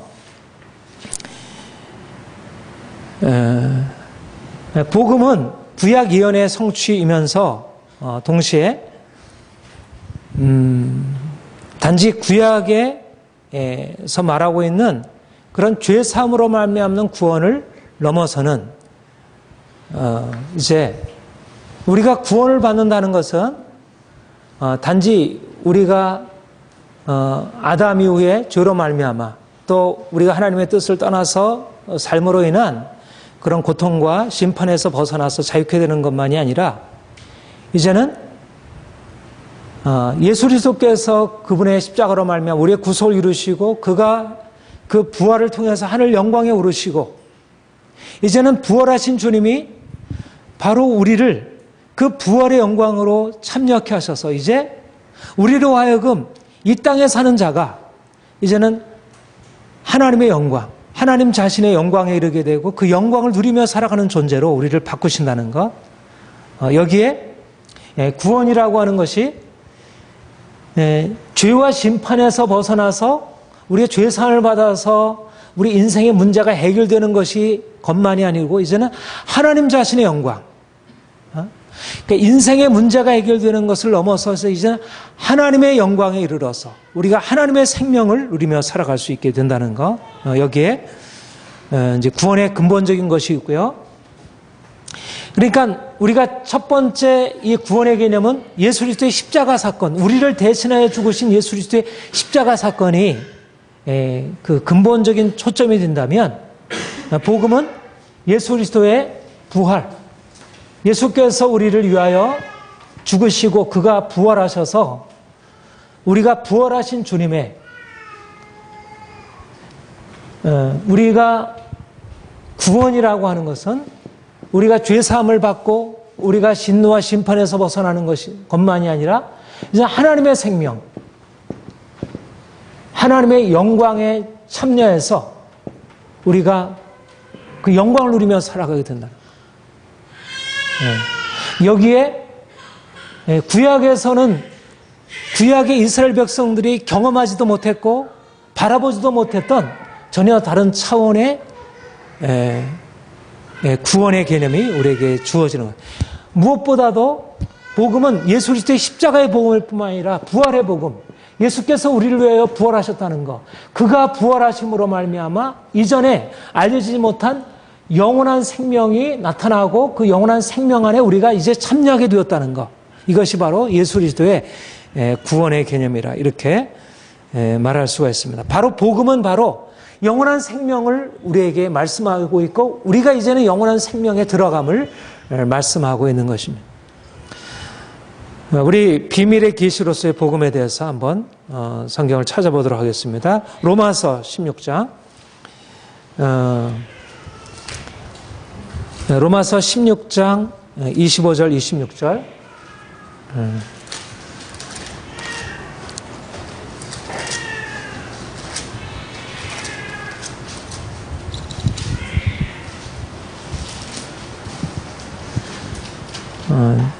자, 같이 읽겠습니다. 시작. 나의 복음과 예수 그리스도를 전파함은 영세전부터 멈췄다가 이제는 나타나신 바 되었으며 영원하신 하나님의 명을 따라 선지자들의 글로 말미암아 모든 민족이 믿어 순종케 하시려고 알게 된 바 그 신비의 계시를 따라 된 것이니 이 복음으로 너희를 능히 경고케 하실 지혜로우신 하나님께 예수로 말미암아 영광이 세세무도로 있을지어다 하며 여기 보면 영세전부터 나의 복음과 예수를 전파하면 영세전부터 감추었다가 이제는 나타난 바 되었으며 그리고 신비의 계시라 이렇게 말하고 있죠.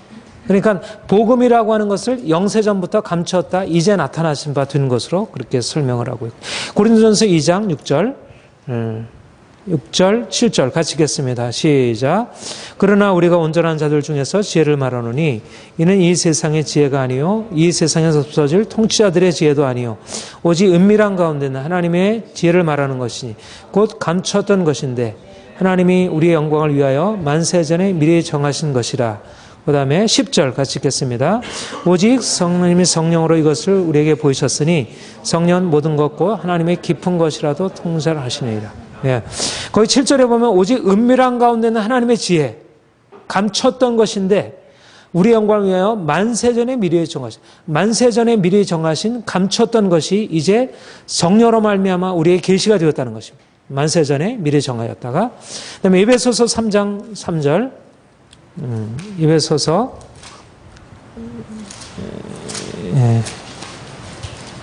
3장 3절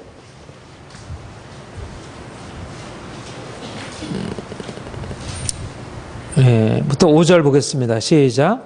곧 계시로 내게 비밀을 알게 하신 것은 내가 먼저 간단히 기록한 것 같으니 그것을 읽으면 내가 그리스도의 비밀을 깨달은 것을 너희가 알 수 있으리라.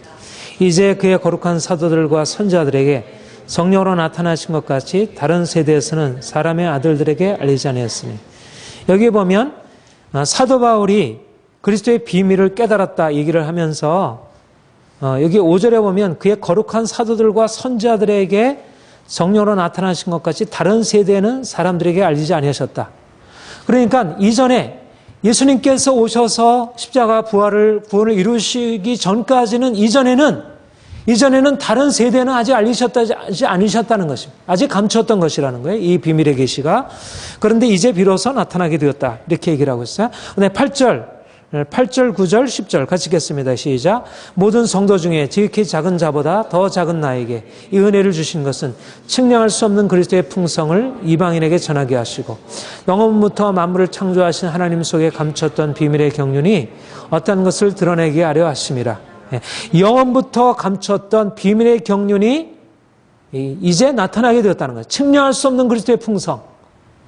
이제 유대인과 이방인에게 나타났던 것은 단지 이스라엘 백성들에게 알려졌던 그런 율법으로 말미암는 그들의 심판에서부터 벗어나서 자유케 되리라는 그 구원만이 아니라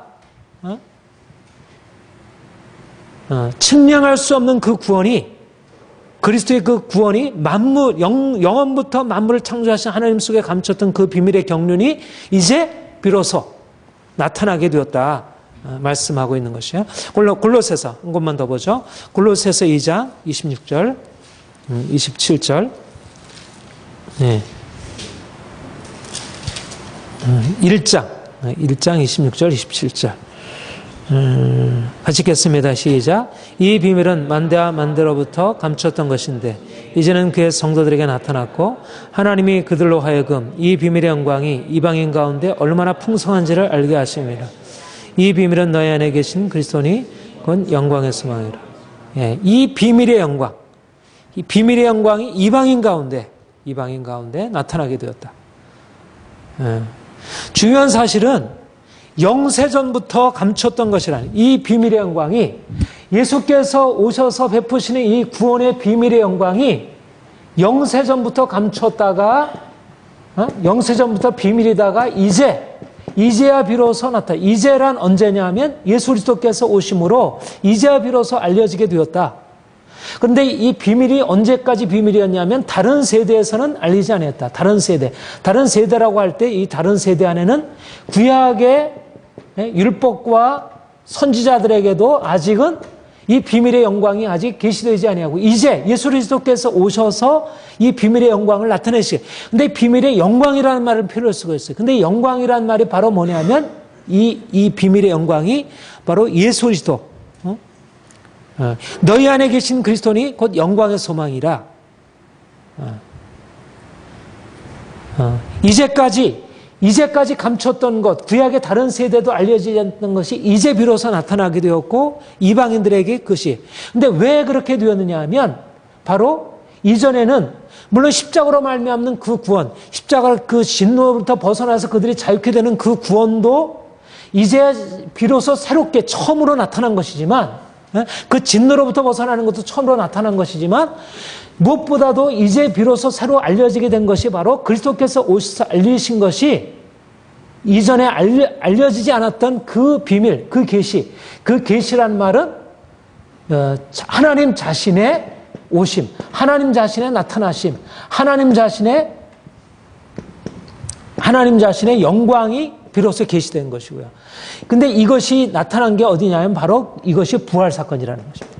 바로 그리스도의 부활 사건을 통해서 구원이 나타나고, 그렇기 때문에 이전 세대에는 알려지지 않은 것이라는 것입니다. 그리스도께서 오시기 전까지는 아직까지 하나님의 영광, 하나님의 석자녀 영광이 나타나지 않았었고, 이제 예수 그리스도께서 오셔서 부활의 영광에 이르심으로 그가 비로소 이전에 감췄던 하나님의 영광을 비로소 나타내시게 되고, 이것이 바로 우리를 위한 이전에 알지 못했던 구원이 비로소 나타나는 것으로 말씀하고 있는 것입니다. 핵심은 뭐냐면 예수 그리스도의 부활 사건이라는 거예요. 부활. 예수님의 부활 사건은 이제까지 없었던, 이제까지 창세 이래 영원 전부터 한 번도 나타나지 않았던 것이고, 이것이 바로 예수 그리스도의 부활 사건에서, 그런데 그 부활 사건에서 바로 우리를 위한 구원이 주어지게 되었다는 것. 네, 우리 고린도전서 15장. 고린도전서 15장. 바로 예수 그리스도의 부활을 이해하게 될 때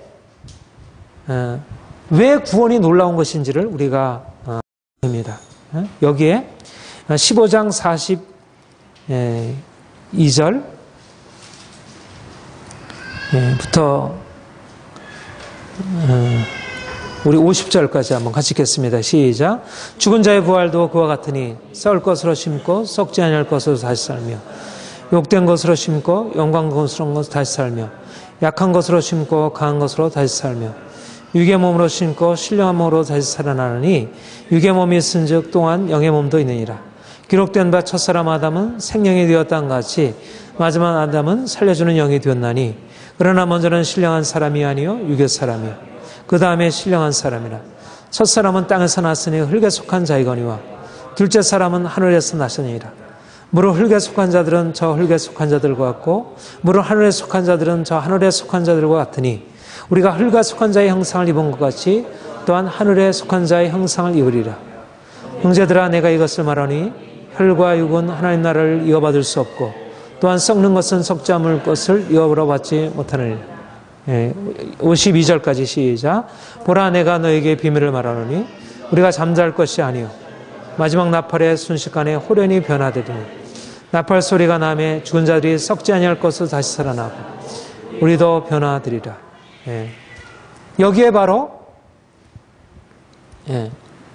왜 복음의, 왜 비밀의 계시인지, 왜 이제까지 감췄던 것이 이제 비로소 영세전부터 감췄다가 다른 세대에 알리지 아니했던 것들이 이제 비로소 나타났다, 그렇게 말씀하실 수 있게 되는 것인지, 바로 이 고린도전서 15장 부활의 사건이 바로 그것을 말하고 있다는 것입니다. 말하자면 이전에 아담 이후에 모든 사람은 다 흙에 속한 자요 육에 속한 자였는데, 이제 예수께서 오심으로 말미암아 그가 이제 십자가에 죽으시고 그가 부활의 영광에 오르실 때 흙에 속한 자가 이제 하늘에 속한 자의 형상을 입게 되고 변화되는 일이 나타나게 되었고, 바로 우리가 흙에 속한 자의 형상을 입고 이 땅에 태어난 우리가 이제 예수 그리스도로 말미암아 그 하늘에 속한 자의 형상을 입게 되는 그 변화로 들어가게 된다는, 우리의 구원이 뭐냐? 우리가 구원받는다는 게 무엇이냐면, 우리가 죄사함을 받아서 이제 우리가 하나님의 심판 앞에, 심판으로 인해서 고통과 절망 가운데 있던 우리가 단지 거기서 벗어나는 것만을 의미하는 것이 아니라, 이제 예수께서 십자가에 죽으시고 부활하신 그 영광으로, 우리가 그 영광으로 변화되어서 그 영원한 영광에 이르게 되는 것. 말하자면 피조물이 단순한 피조물의 자리에서 이제는 하나님의 아들의 자리로, 그 영광의 자리로 올라서 그 영광을 차지하게 되는 이런 놀라운 구원이 바로 예수 그리스도의 부활에서 처음으로 계시되고 우리가 그 구원의 영광을 우리가 경험할 수 있게 된다는 것. 이것이 계시라는 것입니다. 복음이 왜 우리에게 놀라운 복음이냐? 바로 우리가 이 땅에 살고 우리가 단지 흙으로 지음받은 존재인데 우리는 하나님이 아니고 단지 피조물에 불과한데 피조물에 불과한 우리가 이제는 하나님의 영광으로 우리가 변화되어서 하나님을 보게 되고 하나님을 알게 되고 그 영광이 우리에게 임하게 되는 그것이 우리에게 주어진 것이라는 거예요. 그러니까 이스라엘 백성들에게는 생각하지 못했던 이스라엘 백성들이 선지자들이 생각했던 구원과는 전혀 다른 차원의 구원이 하나님의 영광이 나타나게 되고 우리가 그것을 보게 되고 그 구원에 참여하게 되고 우리가 하나님의 자리에 하나님의 그 놀라운 본성에 참여해서 변화될 수 있도록 주께서 우리에게 그 구원을 행하셨다는 것. 그것이 바로 예수 그리스도의 부활 사건이고 바로 이 부활 사건 예수 그리스도의 부활이 부활하신 그 예수께서 이제 성령으로 말미암아 우리 안에 오셔서 바로 그의 부활의 생명이 우리의 생명이 되는 것.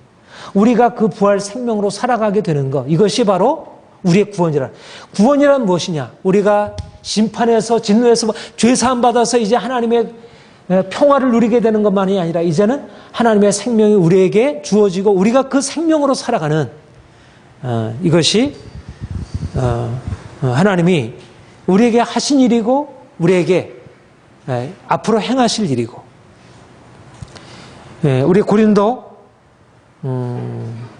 후서 3장 18절 봅시다. 고린도후서 3장 18절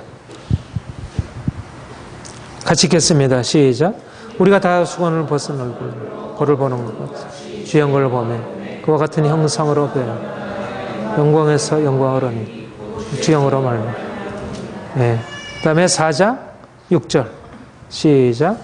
어두운 데서 빛이 비추하신 그 하나님께서 예수 그리스도의 얼굴에 있는 하나님의 영광을 아는 빛을 고린도후서 4장 6절에 보면 하나님의 영광 말하자면 이제까지 우리 이전에 우리가 살아가던 우리의 삶 가운데서는 하나님의 영광이라고 하는 것은 우리에게 저 위에 있는 우리로서 감히 도달할 수 없는 것인데 하나님이 그 하나님의 영광을 우리에게 계시하시고 우리가 그 하나님의 영광을 바라볼 때 우리가 하나님의 영광에 도달하게 돼. 말하자면 이 하나님의 영광의 차원이 우리에게 열렸다는 것입니다.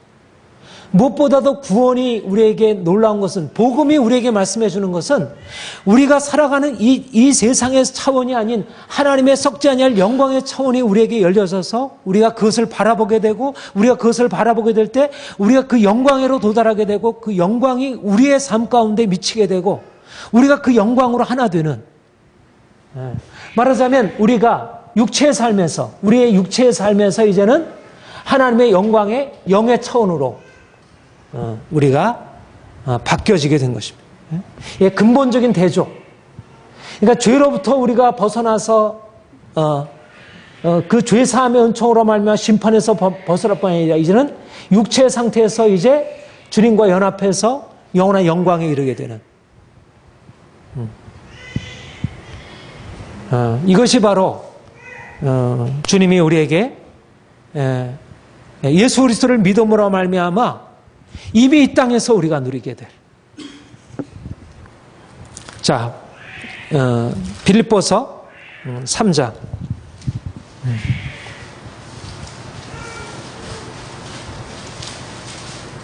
3장 20절 21절 시작 같이 읽겠습니다. 그러나 우리의 시민권은 하늘에 있는지라 거기로부터 구원하는 자 곧 주 예수 그리스도를 기다리니 그는 만물을 자기 복종케 하시는 자 역사로 우리의 낮은 몸을 자기의 영광의 몸에 경차와 같이 변케 하시리라. 그러니까 우리가 복음이라는 것이 뭐냐면 우리가 죄로 말미암아서 여러 가지 슬픔과 고통 가운데 있을 때 우리가 주님을 믿으면 죄 사함 받아가지고 그 고통에서 벗어난다. 우리가 이제는 구원으로서 우리가 이제는 평화롭게 살아갈 수 있다. 이것만이 우리가 얻는 그 구원의 모든 것이 아니라 우리가 이제까지 알고 있었던 그것은 결국 육체의 차원이었는데 주님께서 우리에게 눈을 열어주셔서 그 하나님의 영광의 차원을 우리에게 보여주시고 예수님께서 나타내신 그 영원한 영광을 우리가 바라보게 되고 우리가 그 썩지 않는 하나님의 영광을 바라보게 되고 우리가 이제까지 살고 있던 삶에서 저 영원한 영광을 향해서 나아갈 수 있도록 이제는 우리가 그 하나님의 영광이 우리의 삶의 비전이 되고 목표가 되고 그것을 추구하게 되는 것. 이것이 바로 우리에게 하나님이 복음 안에서 우리에게 열어주신 구원의 비전이고요. 우리가 그 일을 향해서 나가는 것입니다.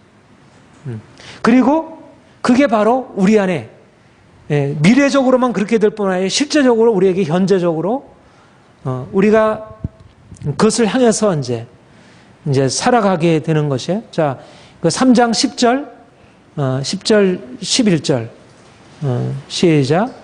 내가 그리스도와 그 부활의 권능과 그 고난의 참여함을 알려하여 죽으심을 본마다 어찌하든지 가운데서 부활에 이르러냐. 그러니까 그리스도의 부활의 권능과 그 고난의 참여함을 알고자 하여 그의 죽으심을 본받아 어찌하든지 죽은 자 가운데서 부활에 이르리라 하는. 그러니까 우리가 이제 예수 그리스도 안에서 구원을 받게 된다는 것, 이제 복음이 우리에게 말씀해 주시는 것은 우리가 육체로 살아가서 이 땅에서 평화를 누리고 살아가는 것을 넘어서서 이제 우리가 주님과 연합해서 죽음을 통해서 그 부활의 영광에 이르는 것. 우리가 죽은 자 그러니까 우리가 이 땅에 살아가면서 이제 죽은 자 가운데서 부활의 영광에 이르는 이 삶이 우리의 삶에서 주어지는 것입니다. 말하자면 하늘이 우리에게 열리고 이제는 하늘이 우리에게 임하는 것입니다. 여러분, 우리 아까 그렇게 얘기를 했죠?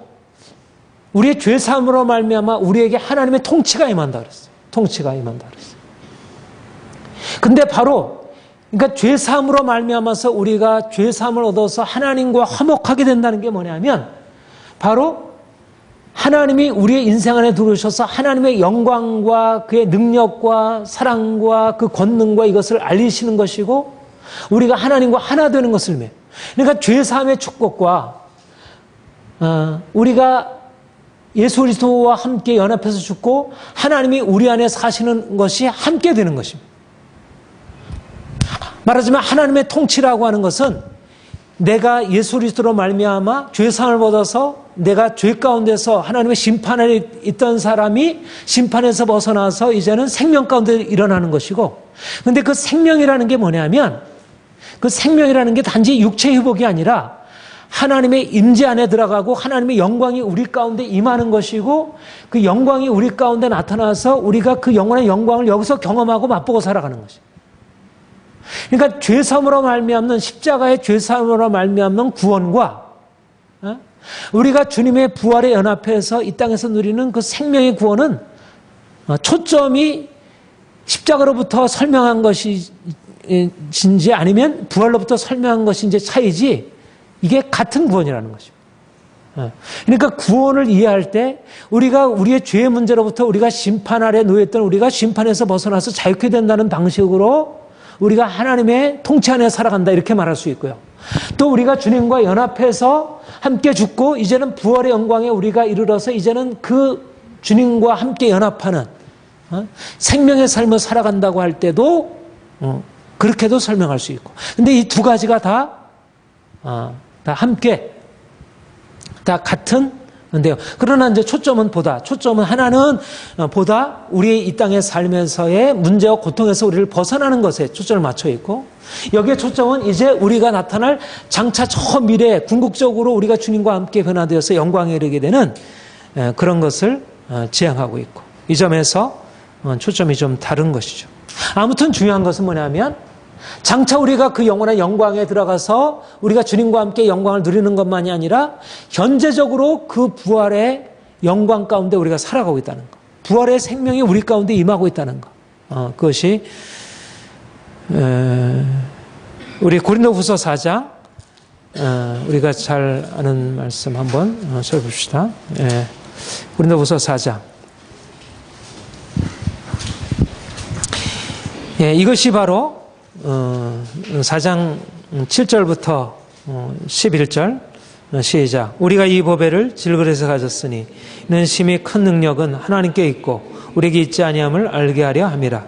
우리가 사방으로 오개쌈을 당하여도 쌓이지 아니하며 답답한 일을 당하여도 낙심하지 아니하고 박해를 받아도 호림바 되지 아니하며 거꾸로 뛸을 당하여도 망하지 아니하고 우리가 항상 예수의 죽음을 몸에 짊어지면 예수의 생명이 또한 우리 몸에 나타나게 하려 함이라.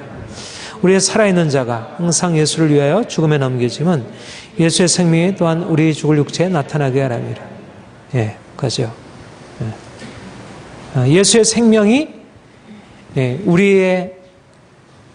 우리가 주님과 함께 연합해서 죽는 삶 가운데 예수의 생명이 나타난다는 것. 복음은 뭐냐?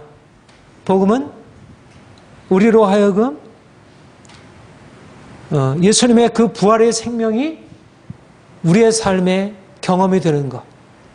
우리가 죄 사함 받고 죄 용서받아서 이제 하나님과 평화를 누리고 그리고 이 땅에 사는 동안 부활하신 주님이 우리 안에 오셔서 그 부활하신 주님의 생명을 나타내시고 그래서 온전한 자유, 온전한 능력으로 고난과 그런 핍박을 이기고 담대하게 세상과 싸우고 살아갈 수 있도록 진정한 평강과 기쁨으로 살아갈 수 있도록 하는 그 능력을 주께서 우리에게 행하시고 있다는 것. 현재적으로 그 생명이 우리에게 경험되고 있다는 것. 이것은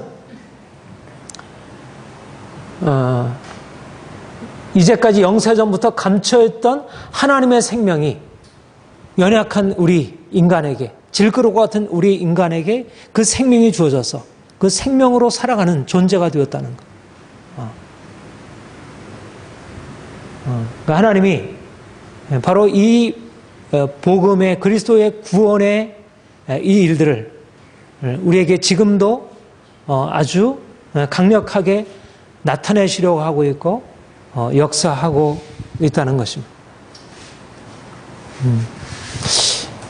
두 가지가 다 우리가 죄사로 말미암는 구원의 경험이나 또는 예수님의 십자가와 부활에 연합해서 우리가 죽음을 통해서 그 생명을 현재적으로 경험하는 것이나 다 현재적으로 우리에게 경험되어지는 사실이에요.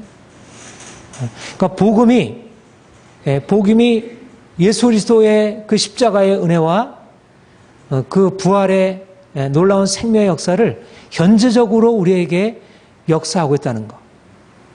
그런데 특별히 오늘날 이 시대 가운데서 우리가 붙들어야 할 것은 뭐냐면 바로 예수께서 어떻게 십자가를 통하여 부활의 영광에 이르셨는지 결국 십자가의 죽음을 통해서 부활의 영광에 이르는 길이 우리가 그것이 바로 복음, 우리를 위한 복음이 바로 그 사실을 우리가 이 땅에서 구원받아서 영원한 생명에 이르게 된다는 것은 바로 그의 십자가의 죽음이 우리에게 현재적으로 경험이 되어서 내가 이제까지 살아왔던 세상적인 삶에 대해서 철저하게 십자가에 못 박히고 그래서 이제는 그리스도께서 내 안에 사시는 그런 삶으로 살아가는 것.